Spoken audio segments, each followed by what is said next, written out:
किसानों के नरसंहार वाले ट्विटर हैशटैग पर केंद्र सरकार ने सख्त रुख अपनाया है।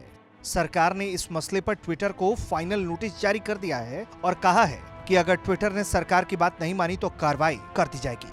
ये नोटिस सूचना प्रौद्योगिकी मंत्रालय की तरफ से तब भेजा गया जब सोमवार को ऐसे 250 ट्विटर अकाउंट को बहाल कर दिए गए जिन्हें मंत्रालय की शिकायत पर ब्लॉक किया गया था। 5 पेज के इस नोटिस में काफी सख्ती दिखाई गई है। नोटिस में लिखा गया है कि hashtag Modi planning farmer genocide hashtag के साथ ट्विटर पर कंटेंट पोस्ट किया गया जो तथ्यात्मक तौर पर गलत था और उसका मकसद सिर्फ और सिर्फ नफरत फैलाना था। नोटिस में सरकार ने कहा है कि ये एक मोटिवेटेड कैंपेन है जो समाज में तनाव पैदा करने के लिए बिना किसी आधार के चलाया गया।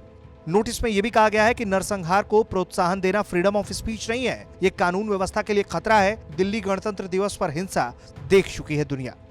बता दें कि 3 कृषि कानूनों के खिलाफ किसान आंदोलन कर रहे हैं।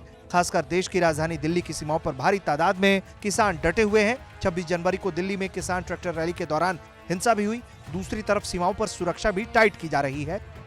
ऐसे में ट्विटर पर भी किसान आंदोलन को लेकर लोग अपनी राय रखते रहते हैं। इसी कड़ी में ट्विटर पर हाल ही में किसानों के नरसंहार वाले हैशटैग के साथ लोगों ने ट्वीट करना शुरू कर दिया। ट्विटर पर किसानों के नरसंहार से जुड़ा हैशटैग चलाया गया। सरकार ने ट्विटर के ऐसे अकाउंट पर कार्रवाई करने के निर्देश दिए थे जिन्होंने इस हैशटैग के साथ ट्वीट किए, लेकिन ट्विटर ने खुद ही ऐसे अकाउंट बहाल कर दिए। इसी को देखते हुए केंद्र सरकार की तरफ से ट्विटर को नोटिस जारी कर दिया गया है और कहा गया है कि ट्विटर को सरकार का निर्देश मानना ही होगा, नहीं तो फिर अपनी तरफ से सरकार कार्रवाई करेगी ही करेगी। यानी विवादित कंटेंट पोस्ट करने वाले जिन ट्विटर अकाउंट्स को बहाल किया गया है उनके खिलाफ ट्विटर को फिर कार्रवाई करनी होगी।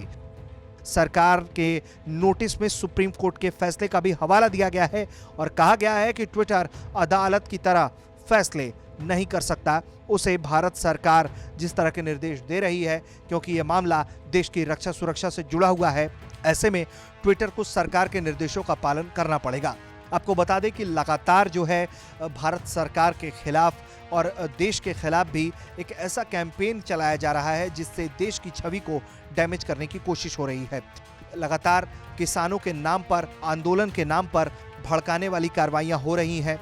हाल ही में बड़े सेलेब्स के ट्विटर अकाउंट से भी किसान आंदोलन को लेकर ट्वीट किया गया, जिसके बाद भारत के विदेश मंत्रालय ने भी कहा है कि उन्हें ट्वीट करने से पहले तमाम जानकारियों को हासिल कर लेना चाहिए और ज्यादा बेहतर होगा कि वो भारत के आंतरिक मामलों में ना बोले। ब्यूरो रिपोर्ट, भारत तक।